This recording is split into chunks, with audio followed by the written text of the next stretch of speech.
નમસ્કાર વિદ્યાર્થી મિત્રો, ફરી પાછું આપનું સ્વાગત છે ઓનલાઈન એજ્યુકેશનમાં, જેમાં આપણે ઇંગ્લિશમાં યુનિટ નંબર 2 એટલે કે ડેન્ટલ હેલ્થ વિશે આપણે સમજૂતી પ્રાપ્ત કરવાનો પ્રયત્ન કરી રહ્યા હતા. આપણે પાઠમાં અહીંયા સુધી જોયું કે સોનિયાને એ દાંતનો તીવ્ર દુખાવો થાય છે. દાંતનો તીવ્ર દુખાવો થાય એના હિસાબે એના કાકા એને સલાહ આપે કે આપણે ડેન્ટિસ્ટ એટલે કે દાંતના ડૉક્ટરની મુલાકાત લેવી જ જોઈએ, અને મુલાકાત લેવી જ જોઈએ એવું જ્યારે વિચારે ત્યારે પોતે એ વખતેના નામાંકિત ડૉક્ટર એટલે કે ડૉક્ટર શર્મા છે એમની પાસે જઈને તપાસ કરાવે છે. તપાસમાં એ જાણ થાય છે કે સોનિયાને એ દાંતની અંદર કેવિટી પોલાણ હોય છે, તો એનું શું કરવાનું, તો કે એનું ઓપરેશન કરવું પડે. તો ઓપરેશન એ જ દિવસે ન થઈ શકે, કારણ કે સોનિયાનો દાંતનો દુખાવો અસહ્ય હોય, અને જો અત્યારે ઓપરેશન કરે તો સોનિયા રહી શકે નહીં. તેથી કરીને ડૉક્ટર છે એ એને થોડીક દવા લખી આપે છે, જેના હિસાબે જ્યારે એનો બીજા દિવસે દુખાવો ઓછો થઈ જાય તે દિવસે એનું ઓપરેશન કરવામાં આવે. ઓપરેશન કરીને જ્યારે ડૉક્ટર ફ્રી થઈ જાય છે તો એ જ દિવસે સોનિયા પણ અંતિમ દર્દી હોય છે. હવે અંતિમ દર્દી હોવાના કારણે સોનિયા છે એ પોતે ડૉક્ટર સાથે થોડીક વાતચીત કરવા ઈચ્છે છે. તો વાતચીતમાં એ પોતે પોતાની કેવિટી શા માટે એટલે કે પોલાણ શા માટે થઈ, કઈ રીતના થઈ, કયા કારણે થઈ, આવા પ્રશ્ન છે એ પૂછે છે. જેના જવાબમાં ડૉક્ટર શર્મા એને સરસ મજાના જવાબ આપે છે કે આપણે બધાએ સામાન્યતઃ ખોરાક ખાતા હોય તો ખોરાક ખાધા પછી આપણે કોગળા કરવાનું છે, અથવા તો ભોજન કર્યા પછી મોઢું સરખી રીતે સાફ કરવાનું છે, અથવા તો આપણે બ્રશ છે એ સરખી રીતે ન કરતા હોય, જેના હિસાબે શું થાય તો કે કીટાણુ છે એ આપણા દાંતના કણ સાથે ચોંટી જાય. હવે કીટાણુ તો દાંતમાં ફસાયેલા હોય જ, પણ એની સાથે સાથે જ્યારે આપણે ભોજન કરીને આપણા ભોજનના નાના નાના ઘટકો જે દાંત સાથે ચોંટી જાય, તો જેના પરિણામ સ્વરૂપે શું થાય તો કે કીટાણુ જ્યારે એ દાંતના નાના નાના ઘટકોને ખાવા માટે આવે તો દેખીતી રીતે એમને તકલીફ પડે કે ભાઈ કયો દાંત ને કયો ખોરાક. હવે એને એની જાણ ન થાય તો ખોરાક ખાતા એટલે કે ખોરાકના નાના કટકા ખાતા એ દાંતને પણ ખાઈ જાય. તો આના હિસાબે આપણે અહીંયા પોલાણ થતું હોય, તેથી આપણે હંમેશા એ સરખી રીતે બ્રશ કરવું જોઈએ. ખાધા પછી આપણે યોગ્ય રીતે કોગળા કરવા જોઈએ. આ બાબતો આપણે જોઈ. ત્યારબાદ આપણે આપણી દાંતની રચના કઈ રીતના છે એ જોવાનો પ્રયત્ન કરતા હતા. પ્રીટાસ્ટમાં પણ આપણે જોયું કે આપણું એક ઇન્સિઝર્સ એટલે કે રાક્ષસી દાંત હોય, એના પછી આપણે જોયું તો કે 2 કેનાઇન હોય, બરાબર, કે જે ખોરાકના નાના નાના ટુકડા કરવાનું કામ કરે. એના પછી જોયું તો કે 2 પ્રીમોલર્સ હોય કે જે ખોરાકને પેસ્ટ એટલે દળવાનું કામ કરે, અને એના પછી મોલર્સ 3 હોય. એટલે આ રીતના 8 એક બાજુ, બીજી બાજુ 8, એટલે 16 દાંત થયા ઉપરના જડબામાં, અને નીચેના જડબામાં રીતના 8 એટલે 16 ને 16 32 દાંત થયા. એ પણ આપણે જોયું આપણી દાંતની રચના પ્રમાણે. એ જ રીતના દાંતની બાબતમાં આપણે બીજી એક બાબત જોઈ તો કે દાંત એ 3 સ્તરનું બનેલું છે. સૌથી ઉપરનું સ્તર તો કે ઇનેમલ કોટિંગ, જે આપણા શરીરનો સૌથી મજબૂત ભાગ માનવામાં આવે છે. તો આ પહેલું સ્તર આપણે જોયું કે જે એકદમ સફેદ હોય છે. એના પછી બીજું જે લેયર હોય એને આપણે કીધું ડેન્ટિન, જે થોડુંક અમથું યેલોઇશ પીળાશ પડતા પ્રકારનું હોય છે. અને ત્યાર પછી આપણે ઇનરમોસ્ટ સૌથી અંદરનો જે આપણું જે દાંતનું સ્તર છે એને કહેવાય ડેન્ટલ પલ્પ.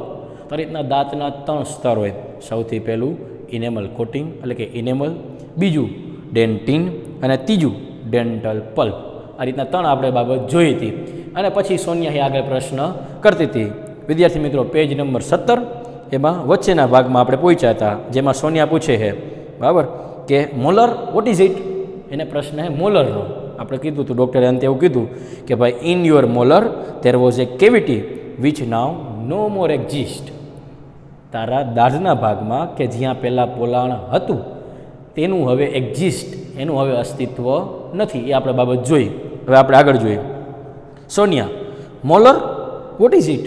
સોનિયા પ્રશ્ન કરે કે મોલર દાંત એ વળી શું, કારણ કે એને મોલર વિશે જાણ હોતી નથી, એટલે પ્રશ્ન કરે સહજ. ત્યારે ડૉક્ટર શર્મા એને કહે it's a kind of teeth.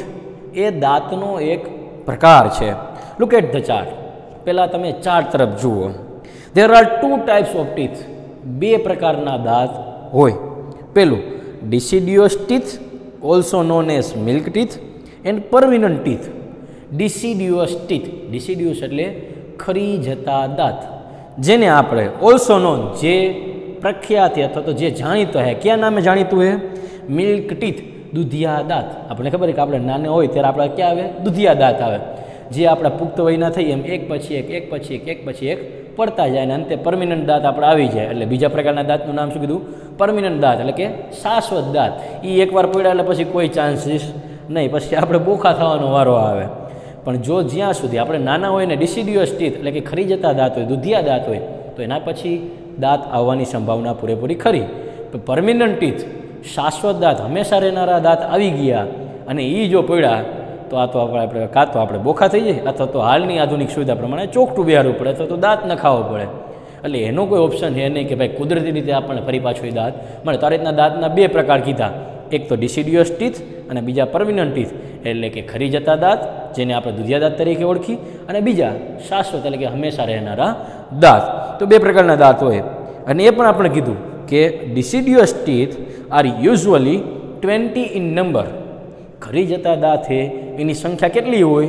તો કે સામાન્યતઃ 20 જેટલા દાંત એ સામાન્યતઃ ખરી જતા દાંત તરીકે આવે. એન્ડ ધે સેડ, અને તે પછી સેડ એટલે ખરી જવું, SHED, સેડ એટલે ખરી જવું. 1 by 1, એક પછી એક તે પડી જાય. ક્યારે? આફ્ટર ગ્રોથ, એટલે કે વિકાસ થાય, જેમ જેમ વિકાસ થાય એક પછી એક એમ એ દાંત ખરી જાય, પડી જાય. ધેર આફ્ટર, અને ત્યારબાદ જ new permanent teeth come up, નવા હંમેશા રહેનારા દાંત એ જન્મે એ આવે. They are usually in 32 in numbers, તે સામાન્યતઃ 32ની સંખ્યામાં હોય. કેટલા એને આપણી ભાષામાં ગમાણીઓ દાંત હોય, પણ સામાન્યતઃ કેટલા દાંત હોય આપણા? તો કે 32ની સંખ્યામાં આપણા દાંત હોય છે. Sonia, yes, I also have 32 teeth but they all are not the same. તે પણ કહે કે હા, મારે પણ હે એ 32 દાંત છે, પણ તે બધા એક સરખા નથી. તરત જ ડૉક્ટર શર્મા એનું પણ કારણ આપે. શું કામ બધા એક સરખા? આપણે કીધું હતું પહેલાં કે દાંતની રચનામાં કઈ રીતના હોય, તે જ બાબત ફરી પાછી અહીંયા પુનરાવર્તિત થાય. Doctor Sharma, they are different in shape, તેઓ અલગ અલગ આકારના હોય. શેપ એટલે આકાર, સાઇઝ અલગ અલગ એમનો હે કદ હોય. એન્ડ ફંક્શન્સ, અને એનું અલગ અલગ કાર્ય હોય. એટલે કે દાંત છે એ પણ બધા એક જેવા નથી. જેમ આપણી પાંચે આંગળી અલગ અલગ છે, એમ પાંચે આંગળીની જેમ આપણા બધા દાંત પણ છે એ પણ અલગ અલગ છે. એમ આપણે કીધું એણે. ત્યારે આર 4 ઇન્સિજર્સ, એટલે કે 4 છે એ ઇન્સિજર્સ હોય, એટલે કે રાક્ષસી દાંત હોય. એના પછી 2 કેનાઇન્સ, 2 છે એ કેનાઇન હોય, બરાબર, એટલે કે 2 ને 2 એ દ્રષ્ટિએ. એના પછી 4 પ્રીમોલર્સ હોય, 4 છે એ પ્રીમોલર, એટલે આપણી ભાષામાં કહીએ તો નાની દાઢ આપણે કહી શકીએ. અને ત્યારબાદ 4 or 6 મોલર્સ ઇન ઈચ જો, અને 4 થી 6 છડવામાં દાંત એટલે કે દાઢ હોય. તો આ રીતમાં એણે કીધું કે ભાઈ 4 ઇન્સિજર્સ હોય, 2 કેનાઇન્સ હોય, 4 પ્રીમોલર્સ હોય અને 4 થી 6 મોલર્સ હોય. એનો મતલબ કે બધાય દાંત છે એનું પોતપોતાનું કામ છે. રાક્ષસી દાંત છે તો એનું કામ પોતાનું છે, કેનાઇન છે તો એનું પોતાનું કામ છે, એ રીતના પ્રીમોલર્સ છે તો એનું પોતાનું કામ છે, અને મોલર્સ તો એનું પોતાનું કામ છે. એ રીતના બધાનું જ કામ અલગ અલગ છે, બધાના જ આકાર અલગ અલગ છે, અને બધાનું કદ એ પણ અલગ અલગ છે. પછી સોનિયા છે એ પ્રશ્ન કરે છે, can I ask you few questions about my friends dental problem. એનો પ્રશ્ન છે કેન આઈ આસ્ક. આપણે એક સ્ત્રી સહજ સ્વભાવ, જાય એટલે પોતાનું એકનું નહીં ગામનું બધાનું કરીને આવે. એમ સોનિયા પણ છે એક સ્ત્રી સહજ સ્વભાવના હિસાબે પોતાના મિત્રોના પણ પ્રશ્ન દાંતના વિશે લગતા હોય છે, તો એના પણ પ્રશ્ન પોતે પૂછે છે કે ભાઈ કેન આઈ આસ્ક, શું હું પૂછી શકું? કેન આપણે જોયું હતું કે કેનનો ઉપયોગ શેના માટે થાય? સામેવાળાની હે ઈચ્છાને ધ્યાનમાં રાખીને એ સક્ષમ હે કે નહીં, જવાબ દેવો હોય તો એ દે, ન દેવો તો ન દે. તો can I ask you a few question, શું તમને થોડાક પ્રશ્ન પૂછી શકું? કેના વિશે? About my friends dental problem, મારા મિત્રોની હે એ ડેન્ટલ પ્રોબ્લેમ, દાંતની સમસ્યા વિશે. મારા મિત્રોની દાંતની સમસ્યા વિશે શું થોડાક પ્રશ્નો પૂછી શકું? સક્ષમ હું એના માટે? ડૉક્ટર શર્મા, ઓહ શ્યોર ડિયર, અરે હા, અરે ચોક્કસ તમતારે. સોનિયા, પૂજા, હવે એના પહેલા મિત્રની વાત કરે. Puja, one of my classmate slipped off a staircase. બરાબર. પૂજા કે મારી જ એક ક્લાસમેટ, મારી જ એક સહપાઠી, ક્લાસમેટ એટલે સહપાઠી, સાથે ભણનારા, બરાબર, મારી જ એક ક્લાસમેટ છે, સહપાઠી છે, જે સ્લીપ ઓફ એટલે લપસી ગઈ હતી. બરાબર.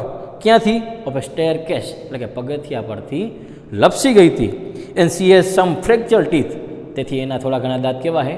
તૂટેલા દાંત. એના દાંત થોડા ઘણા તૂટી ગયા હતા. What should she do? એણે શું કરવું જોઈએ? શુડ કરવું જોઈએ. એણે શું કરવું જોઈએ? એની ફરજ શું આપણી દ્રષ્ટિએ? ત્યારે ડૉક્ટર શર્મા કહે, વેલ, ઠીક છે, she needs to consult a dentist. ઠીક છે, પણ એને શું કરવું જોઈએ? શી નીડ ટુ, એને જરૂરિયાત છે, કન્સલ્ટ એ ડેન્ટિસ્ટ, ડેન્ટિસ્ટ પાસે સારવાર લેવાની, ડેન્ટિસ્ટની સલાહ લેવાની એને જરૂરિયાત છે. આફ્ટર એક્ઝામિનિંગ હર ટીથ, આફ્ટર એટલે પછી, એક્ઝામિનિંગ એટલે તપાસ કરવી, હર ટીથ એટલે કે તેના દાંતની તપાસણી પછી, the dentist will suggest the restoration of the teeth. ડેન્ટિસ્ટે એટલે કે દાંતનો ડૉક્ટર જે છે એને રેસ્ટોરેશન, સમારકામ, ફરી પાછું કરવું, રીસ્ટોર છે જ પણ એને રીસ્ટોર કરવાનું એટલે કે ફરી પાછું સમારકામ કરવાનું છે એને એ સલાહ આપશે. કોને ફરી પાછું સમાર કરવાનું છે એટલે કે કોને સમારકામ કરવાનું, કોને સરખા કરવાના ફરી પાછા? ઓફ ધ ટીથ એટલે કે દાંતને. એ તેને દાંતને ફરી પાછા સરખા કરવાની સલાહ આપશે. પણ કેની મદદથી? With light cure composite filling material, જેનાથી સોનિયાનું પોલાણ છે એ એણે પૂર્યું હતું, કેવિટી પૂરી હતી, એ જ મટીરિયલથી છે એ ફરી પાછા એના દાંતને સરખા કરવાની એને સલાહ આપશે. એટલે કે લાઇટ ક્યોર કોમ્પોઝિટ ફિલિંગ મટીરિયલથી ફરી પાછા એના દાંતને સરખા કરવાની ડેન્ટિસ્ટ એને સલાહ આપશે. તો આ રીતના પૂજાની જે છે કે પોતે પગથિયા પરથી ઉતરી ગઈ છે તો એના માટે યોગ્ય ઉપચાર શું? તો ડેન્ટિસ્ટ પાસે જાય, એ દાંતને સરખી રીતે જોવે, તપાસણી કરે અને ત્યારબાદ એને એ આ રીતના લાઇટ ક્યોર કોમ્પોઝિટ ફિલિંગ મટીરિયલથી એના ફરી પાછા દાંત સરખા કરવાની સલાહ આપી. એના પછી બીજી એની એક મિત્ર હોય એના વિશે પણ એ પૂછે છે. Okay, I have another friend name ધારા. મારે બીજી પણ એક મિત્ર છે જેનું નામ ધારા છે. She has uneven growth of teeth. Uneven એક સરખો ન હોવો. શું? ગ્રોથ એટલે કે વિકાસ. એક સરખો વિકાસ નથી. કોનો? ઓફ ટીથ એટલે કે દાંતનો. મારી એક બીજી ફ્રેન્ડ છે જેનું નામ ધારા છે, તેને દાંતનો વિકાસ એક સરખો નથી. એટલે કે એના દાંતે એ આપણી ભાષામાં અમુક દાંત મોટા થઈ ગયા હોય, જે રાક્ષસની જેમ બહાર આવી ગયા હોય, અમુક દાંત નાના રહી ગયા હોય. આ રીતના એને ગ્રોથ પોતાના દાંતનો થયો છે. Her teeth are not properly grown. એના દાંત યોગ્ય રીતે ઉગ્યા નથી, આપણી ભાષામાં યોગ્ય રીતે આવ્યા નથી, યોગ્ય રીતે વિકસિત થયા નથી. She feels very embarrassed at times. અને તેના હિસાબે સી ફીલ્સ એ અનુભવે છે. શું? વેરી એમ્બ્રેસ્ડ. એમ્બ્રેસ એટલે સંકોચ, શરમ અનુભવે છે. એટલે ઘણું, તેને ઘણી બધી શરમ, સંકોચ અનુભવાય એના હિસાબે. એની એડવાઇસ ફોર હર. શું એના માટે કોઈ સલાહ ખરી? એની એડવાઇસ, એડવાઇસ એટલે સલાહ, ફોર હર એટલે કે એના માટે, એની માટે, તેની માટે કોઈ સલાહ ખરી? એટલે તરત જ ડૉક્ટર શર્મા કહે છે, પહેલાં તો no one should feel embarrassed about physical deformity. No one should, કોઈએ પણ નહીં. શું? ફીલ, અનુભવવું જોઈએ નહીં. કોઈએ પણ અનુભવવું જોઈએ નહીં. શું અનુભવવું જોઈએ? એમ્બ્રેસ્ડ, સંકોચ, શરમ, શરમ ન અનુભવવી જોઈએ. શેની? About physical ડેફોર્મિટી. ફિઝિકલ એટલે શારીરિક, ડેફોર્મિટી એટલે ખોડ, કાપણ આપણે જે કહીએ. કોઈએ પણ શારીરિક ખોડ માટે સંકોચ અનુભવવી જોઈએ નહીં. હવે ક્યારે કોઈ સંકોચ ન અનુભવે? આપણે સમજી લઈએ ઉદાહરણ તરીકે ક્લાસમાં આપણામાં કોઈ હોય કે જેને આ રીતના કોઈ તકલીફ પડતી હોય, દાંતના હિસાબે તકલીફ પડતી હોય કોઈને, અથવા તો કોઈ શરીરનું એકાદ એવું અંગ છે એના હિસાબે એને તકલીફ પડતી હોય, તો આપણે સામાન્ય તો શું કરતા હોય તો કે એક આપણે બધા એને એ નામથી ચીડાવતા હોય. દાંતની તકલીફ હોય તો આપણે દાતારો કહેતા હોય, પગની તકલીફ હોય તો આપણે લંગડો કહેતા હોય, આવું કહેતા હોય, જેના હિસાબે એને સંકોચ, શરમનો અનુભવ થતો હોય. તો આપણે એની સાથે એવું ન કરવું જોઈએ. આપણે એવું કરી તો જ એને હે શરમ, સંકોચ એવું અનુભવાય, નકર એ પણ આપણી સાથે સહજ રીતે જીવી શકે, રહી શકે. તેથી આપણે સૌથી પહેલાં એ વિચારવું જોઈએ કે આપણે કોઈ પણ શારીરિક ખોળ ખાપણવાળાને જેને કુદરતી સમસ્યા આવી પડી છે એની આપણે ક્યારેય મજાક કરવી જોઈએ નહીં. એટલે એને પણ સાથે ધ્યાનમાં રાખવું જોઈએ કે મારે પણ મારી શારીરિક ખોળના કારણે ક્યારેય સંકોચ અનુભવવી જોઈએ નહીં. તો સૌથી પહેલી બાબત ડૉક્ટરે સલાહ આપી કે કોઈએ પણ શારીરિક ખોળ ખાપણ માટે શરમ અનુભવવી જોઈએ નહીં. હવે પ્રોબ્લેમ ઇઝ કોલ્ડ ક્રાઉડિંગ. એની જે સમસ્યા છે એ સમસ્યાને શું કહેવામાં આવે છે? ક્રાઉડિંગ.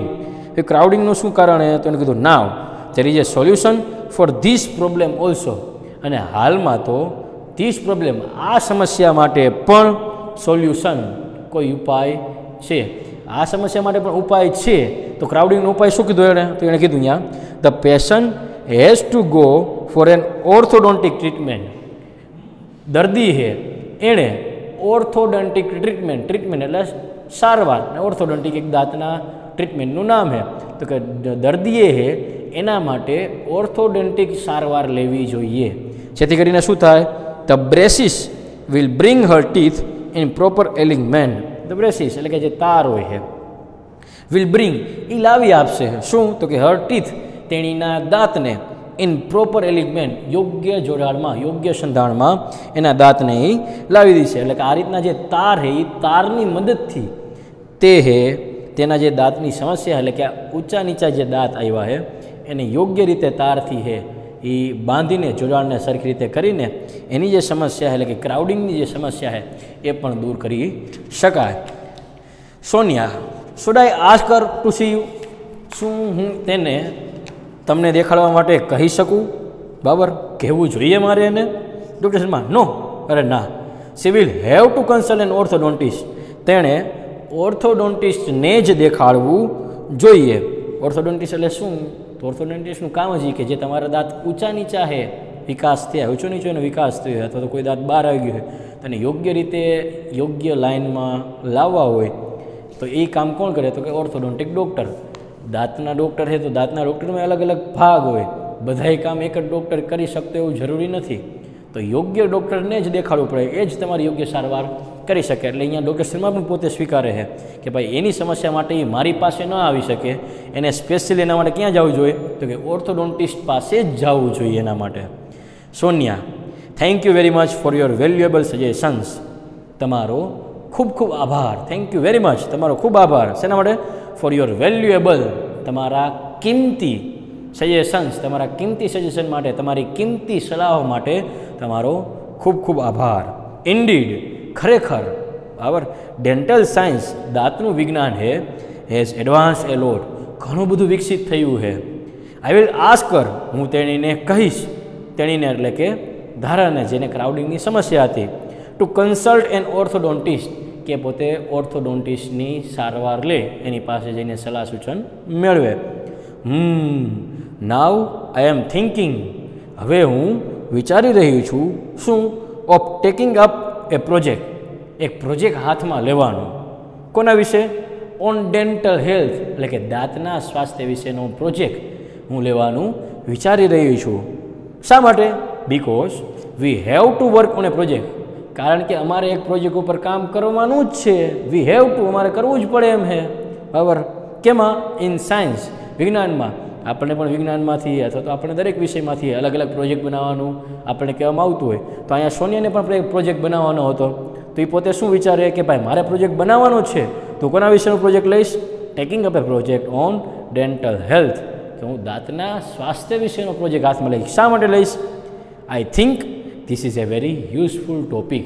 હું એવું વિચારું છું કે ખરેખર આ એક ઉપયોગી છે એવો પ્રોજેક્ટ થઈ રહેશે. તો આ રીતના એની જે બહેનપણી હતી, એક તો કે જે પૂજા, જે પોતે પગથિયાથી પડી ગઈ હતી, તો એને શું કરવું એની સલાહ પણ ડૉક્ટર શર્માએ આપી, બંસી શર્માએ.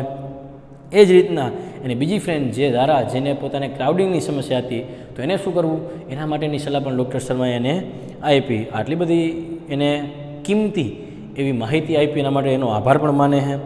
અને સાથે સાથે પોતે એ પણ કહે કે હું તરત જ આ વખતે જ્યારે મારે વિજ્ઞાનમાં પ્રોજેક્ટ બનાવવાનો છે, તો આ વખતે હું દાંતનું સ્વાસ્થ્ય એના વિશે જ પ્રોજેક્ટ બનાવીશ. તો એ વખતે ડૉક્ટર શર્મા પણ કહે you can come for guidance, અરે તું પણ આવી શકે છે. શેના માટે? ફોર ગાઈડન્સ, એટલે કે માર્ગદર્શન મેળવવા માટે. ફોર યોર પ્રોજેક્ટ, તારા પ્રોજેક્ટમાં જો તારે માર્ગદર્શનની જરૂર પડે, ઇફ યુ નીડ એટલે જરૂર, ઇફ યુ નીડ, જો તારે જરૂર પડે શું? તો કે ગાઈડન્સ, માર્ગદર્શનની. શેમાં?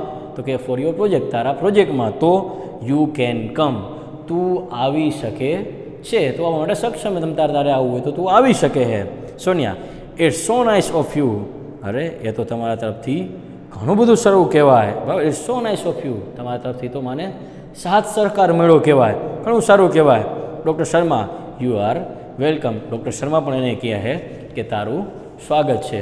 તો આ રીતના મિત્રો આપણે એ જોયું કે ડૉક્ટર શર્મા એ દાંતના સ્વાસ્થ્ય વિશે એ સારી એવી માહિતી આપીને સોનિયાને દાંતનું સ્વાસ્થ્ય કઈ રીતના જાળવવું એની સમજણ એને આપી. આપણે પણ આપણા દાંતની કાળજી રાખીએ. અને આ પાઠની અંદર જો કોઈ બાબતની સમસ્યા હોય તો ઓનલાઈનના માધ્યમથી આપણે પ્રશ્ન પણ કરી શકીએ. નમસ્કાર વિદ્યાર્થી મિત્રો, ગયા વખતે આપણે ગ્રામરના ટોપિકમાં મોડલ્સ જોયું હતું. આ વખતે આપણે ગ્રામરના ટોપિકની અંદર આર્ટિકલ્સ આપણે જોવાનો પ્રયત્ન કરશું અને એને સારી રીતે સમજવાનો પણ પ્રયત્ન કરશું. આપણે આર્ટિકલમાં જાણીએ છીએ કે આર્ટિકલ કેટલા પ્રકારના છે, તો કે 3 પ્રકારના આર્ટિકલ્સ છે. એક તો એ, બીજું એન અને ત્રીજું ધ. આ 3 પ્રકારના આર્ટિકલ્સ વિશે આપણે આજે સમજવાનો પ્રયત્ન કરશું. આપણે આગળના ધોરણમાં છે એ આર્ટિકલ્સ એ અને એન આપણે ભણીને જ આવ્યા છે, અભ્યાસ કરીને જ આવ્યા છે, છતાં પણ આજે આપણે એને ફરીથી સમજવાનો પ્રયત્ન કરશું. અને આજે આપણે જે છે એટલે કે ત્રીજો આર્ટિકલ એટલે કે ધ, એને પણ સમજવાનો પ્રયત્ન કરશું. સૌથી પહેલાં તો આપણે આર્ટિકલ એ, એના વિશે આપણે થોડીક માહિતી પ્રાપ્ત કરવાનો પ્રયત્ન કરીએ.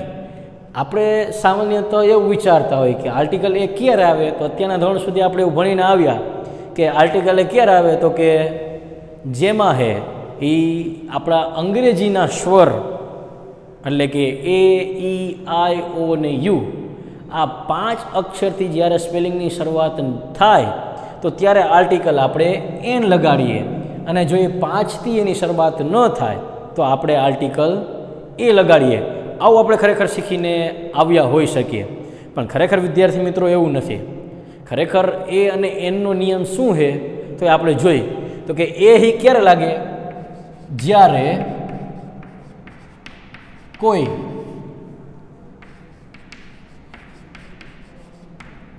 સ્પેલિંગના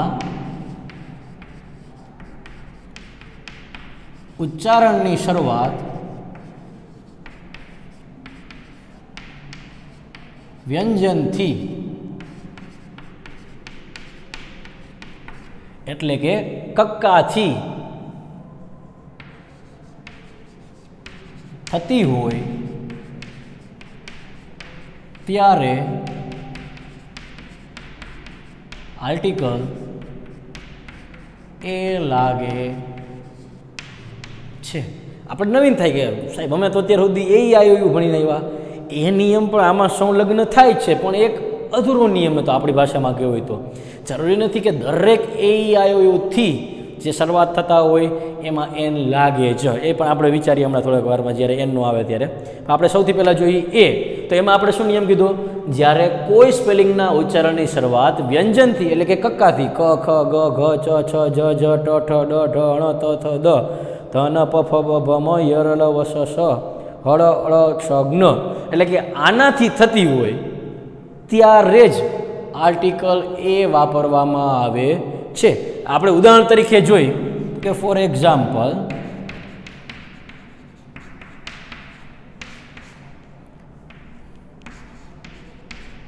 બસ. બસ આવ્યું તો આનું ઉચ્ચારણ શું થાય? બસ. એટલે આની આગળ શું લાગશે? એ. એ જ રીતના સમજી લો કેટ, ઉચ્ચારણ શું થાય એનું? કેટ. એટલે ક ઉચ્ચારણ થયું, આમાં બ થયું હતું, એટલે શું લાગશે? એ. હવે એની જગ્યાએ આપણે કદાચ એવું વિચારીએ યુનિફોર્મ, આનું ઉચ્ચારણ શું થાય? યુનિફોર્મ. હવે આપણે અત્યાર સુધી શું ભણ્યા? એ, ઈ, આઈ, ઓ, યુ, આટલું એટલે વિચાર્યા વગર એન લખી નાખવાનું, પણ આવું હોતું નથી, જે આપણે આના માધ્યમથી શીખવાનો પ્રયત્ન કરશું. યુનિફોર્મ, યુનિફોર્મમાં યુથી શરૂઆત થાય, પણ એનું ઉચ્ચારણ શેનાથી થાય? યુથી, એટલે કે યથી થાય. તો એની આગળ આર્ટિકલ કયો લાગે? એ. યુનિફોર્મ. તો અહીંયા એ આવે, એન આવે નહીં. આ આપણે ખાસ એક આપણે ધ્યાનમાં રાખવાનું કે ઉચ્ચારણની શરૂઆત જ્યારે કક્કાથી થતી હોય, કક્કા એટલે કે વ્યંજનથી થતી હોય, ત્યારે જ આર્ટિકલ એ વાપરવામાં આવે છે. હવે એમાં કદાચ તમારે એ આઈઓનું કોઈ પણ સ્પેલિંગ હોય તો પણ ભલે, એ આઈઓનું સ્પેલિંગ હોય તો પણ તમારે આર્ટિકલ એ જ વાપરવાનો થાય. એ આઈઓ યુ એટલે એન, આવું આપણે વિચારવાનું થતું નથી, આ આપણે મગજમાંથી તદ્દન રીતે કાઢવું હોય તો કાઢી શકાય એમ છે, અને કાઢી જ નાખજો તો તમને આ યોગ્ય રીતે મગજમાં બેસે. યુનિફોર્મમાં પણ શું આવ્યું એ જ રીતના આપણે કંઈ કંઈ યુનિયન, બરાબર. તો યુનિયનમાં ઉચ્ચારણ શું છે? યુ. તો શું આવે? એ. યુનિવર્સિટી,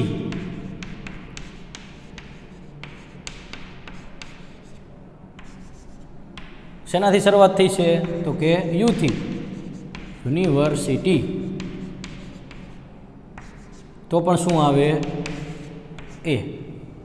તો આ રીતના જ્યારે ઉચ્ચારણની શરૂઆત છે એ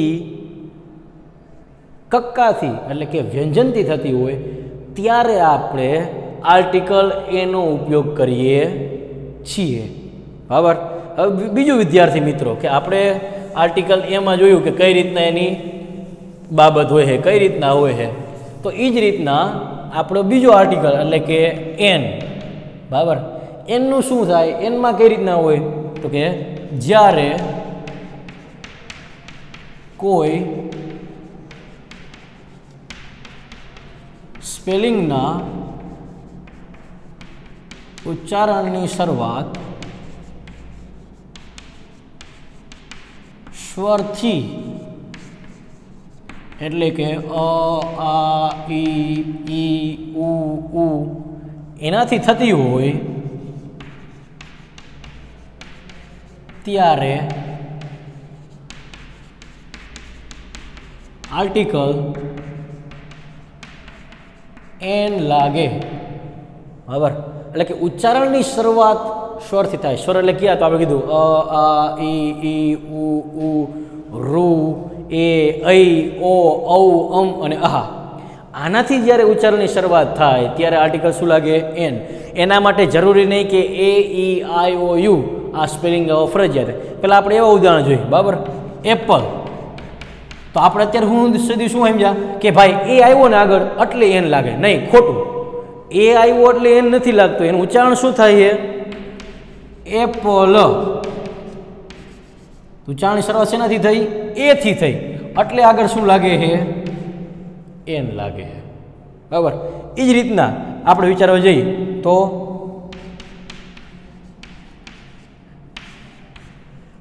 આઈ હે એટલે અહીંયા એન લાગશે નહીં. એનું ઉચ્ચારણ શું થાય? આયર ન. શું થયું અહીંયા? આ. એના હિસાબે શું આવ્યું અહીંયા? તો કે એન. હવે સમજી લો કે ભાઈ એ આવ્યું નથી, એવો શબ્દ છે અને એની શરૂઆત એવી રીતના થાય તો પણ જોઈ લો તમે અહીંયા, બરાબર. ST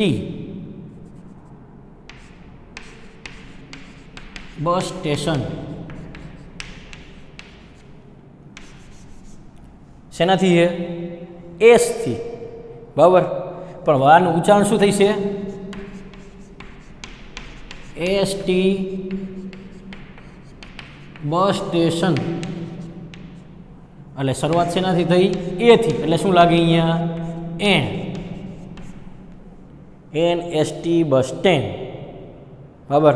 તો આ રીતના ઘણીવાર સ્પેલિંગ એ જ રીતના હોય. એ જ રીતના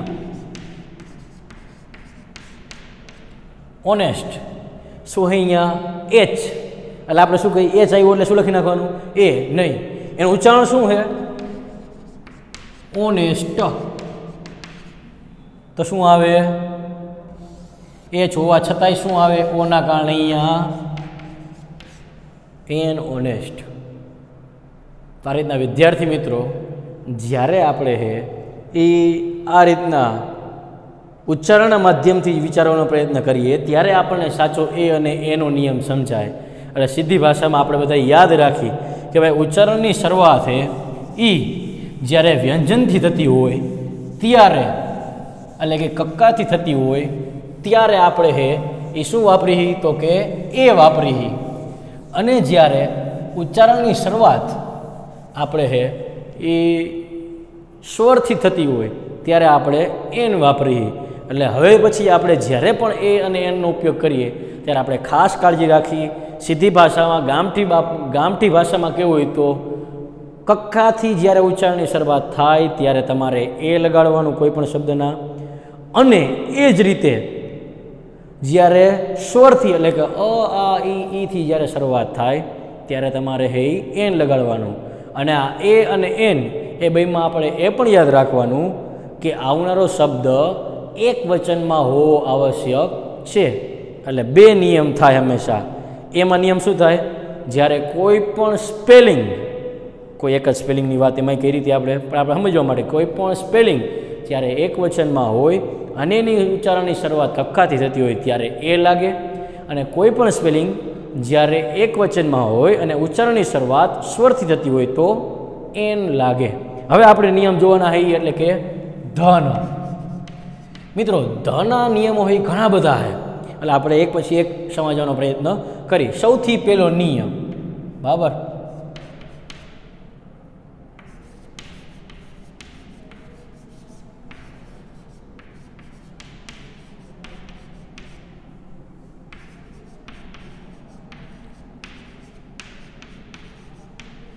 વિશ્વની એકમાત્ર બાબત હોય ત્યારે ધ લાગે. વિશ્વની એકમાત્ર બાબત, ઉદાહરણ તરીકે વિચારવું હોય તો ધ સન, ધ મૂન, સૂર્ય અને ચંદ્ર, તો શું છે? એક જ છે આપણા માટે. તો અહીંયા શું લાગે? ધ. વિશ્વની એકમાત્ર બાબત માટે આપણે લગાડી ધ. આ એનો પેલો નિયમ. બીજો નિયમ, જ્યારે કોઈ વસ્તુ, પ્રાણીની એકવાર વાત થઈ જાય અને તેની જ બીજી વાર વાત થાય ત્યારે ધ લાગે. બીજો નિયમ શું કીધું આપણે? જ્યારે કોઈ વસ્તુ, પ્રાણીની એકવાર વાત થઈ ગઈ અને બીજી વાર એની વાત કરવાની હોય ત્યારે પણ ધ લાગે. ફોર એક્ઝામ્પલ આપણે કહી, ધીસ ઇઝ એ બોલ.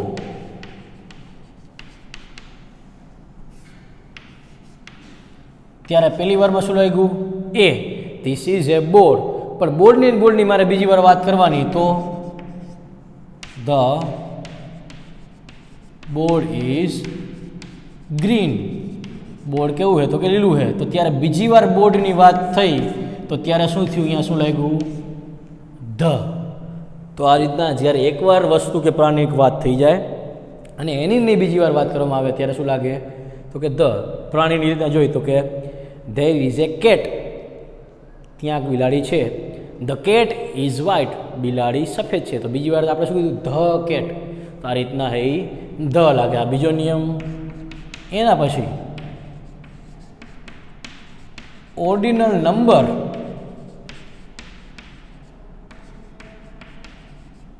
સાથે ધ લાગે. હવે ઓર્ડિનલ નંબર એટલે ક્યાં વિદ્યાર્થી મિત્રો?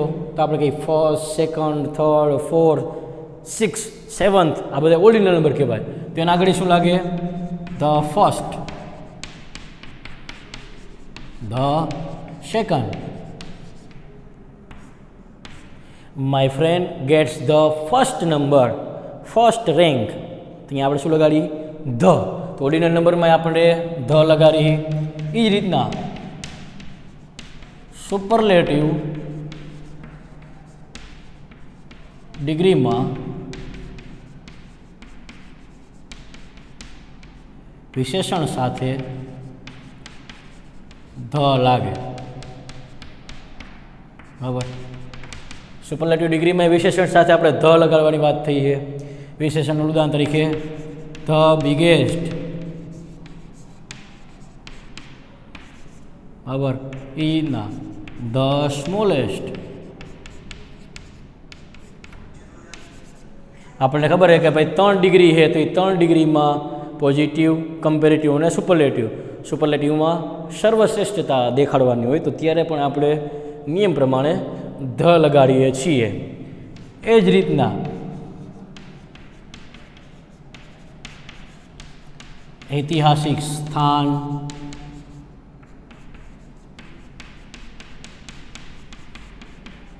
भौगोलिक खंड के इमारत होय त्यारे ध लागे। ऐतिहासिक स्थान है अथवा तो ऐतिहासिक कोई इमारत है अथवा तो भौगोलिक खंड है तो त्यारे पण शुं लागे ध। फॉर एक्जाम्पल आपणे है ये आपणा ज 9मा धोरणमां एक पाठ भणवाना है जेनुं नाम है रानी की वाव, बराबर। तो एक ऐतिहासिक स्थान है तो एना आगळ शुं लागे है ध रानी की वाव, बराबर। शुं लाग्युं ध। ए ज रीतना ध ताजमहल, बराबर। એટલે કે જે ऐतिहासिक स्थान है इमारत है जूनू है એટલે ऐतिहासिक એવું नहीं, जूनू है लोग એને ફરવા માટે જાય है, बराबर। प्राचीन स्थल है જ્યાં આપણો ઇતિહાસ છુપાયેલો है આવા સ્થાન હોય તો અહીંયા આપણે ધ લગાડીએ। એટલે કે આપણે જૂના સ્થાન તો એમ તો આપણા છગન બાપાનો ડેલો હોય તો છગન બાપાનો ડેલા આગળ શું ધ લગાડવાનું? અહીંયા ધ લગાડવાની આવશ્યકતા નહીં। प्राचीन स्थल के जेना पाछळ इतिहास छुपायेलो है एवा स्थान में आपणे शुं लगाड़ीए तो के ध लगाड़ीए। एना पछी नदी पर्वतना नाम आगळ पण ध लागे। एक्जाम्पल तरीके जोईए तो ध गंगा अथवा तो द हिमालया। तो आ रीतना कोई नदीनु नाम है कोई पर्वतनु नाम है तो एना आगळ पण आपणे ध लगाडवामां आवे है। ए ज रीतना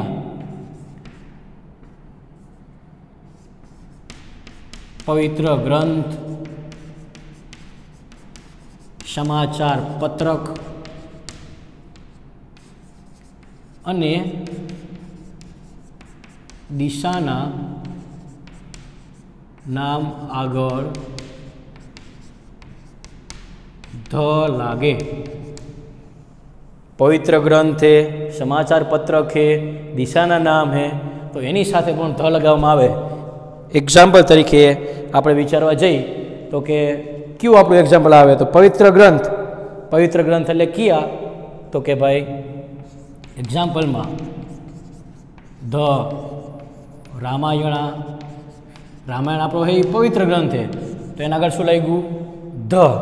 ए ज रीतना दिशानी वात करीए तो ध साउथ, साउथ दिशा है तो एनी आगळ शुं लाग्युं ध।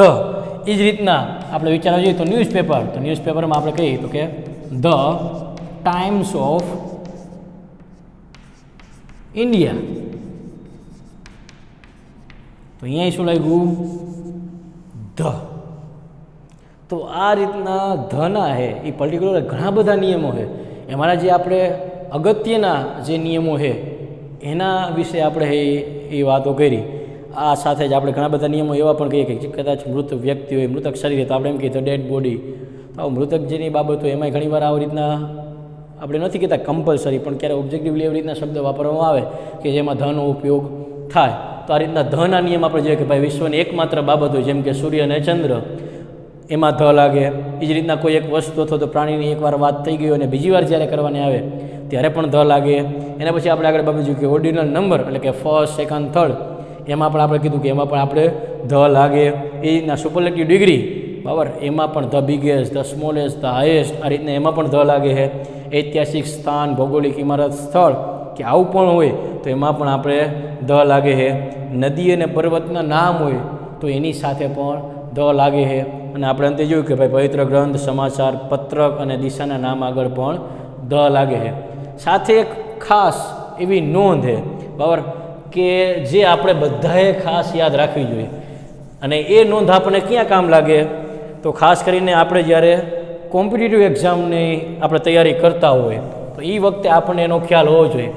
एवी एक्जाम्स में खास करीने आवी खाली जग्या है पूछवामां आवती होय अने खास नोंध कई तो के खास नोंध ई के शेमां एकेय आर्टिकल लागतो नथी, शेमां एकेय आर्टिकल लागतो नथी तो आपणे खास याद राखी नोंध में नाम, गाम, રાજ્ય અને દેશ આ ચાર સાથે કોઈ પણ આર્ટિકલ લાગે નહીં.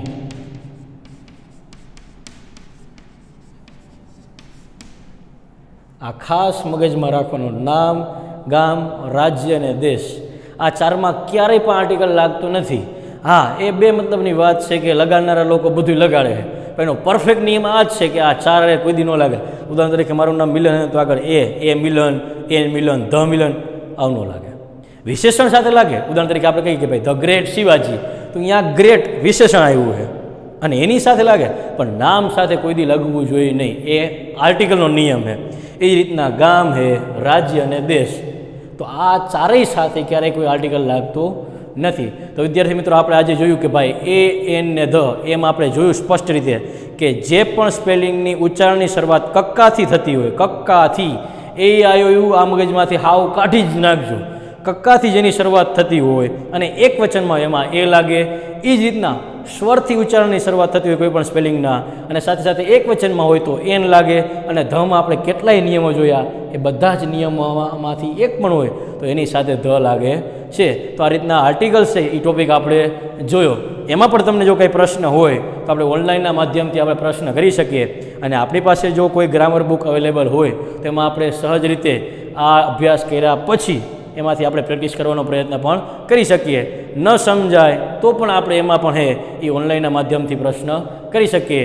અમે આશા રાખીએ કે ઓનલાઈનના માધ્યમથી તમને આર્ટિકલનો ટોપિક એ સહજ રીતે સમજાઈ ગયો હોય અને એમાં કાંઈ રહી જતું હોય તો તમે ચોક્કસ પ્રશ્ન કરી શકો છો.